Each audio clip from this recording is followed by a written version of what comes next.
বুঝোর সাথে সব করিস কেন তুই? এই বুঝো তোকে কোনো ক্ষতি করেনি, বুঝো তোকে কিচ্ছু করেনি সুন্দরী। বুঝো সরে যা, তোকে আমিও তো তোর সুন্দরী। কটা বাজে তুই জানিস? এই তোরা দুজনে কি শুরু করেছিস? 8টা বাজে সকাল, আমি এখন ঘরে গাড়ি বার করে তুই আটকে যাবি ওখানে। আমি মরেছে।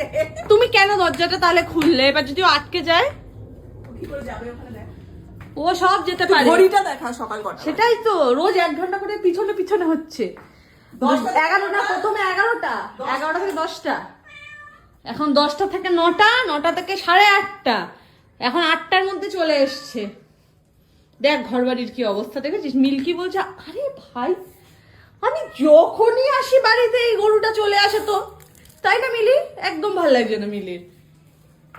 ব্যাস, মিল্কিকে দেখছে নতুন বেড়াল দেখে, দেখো না ওটাও শুকতে পারে, বন্ধ হয়ে গেছে।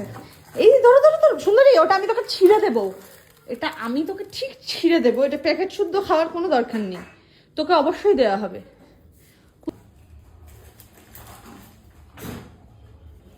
পুরো মানে হাতটা অব্দি, আরে ছিঁড়তে যে আমার ভয় করছে।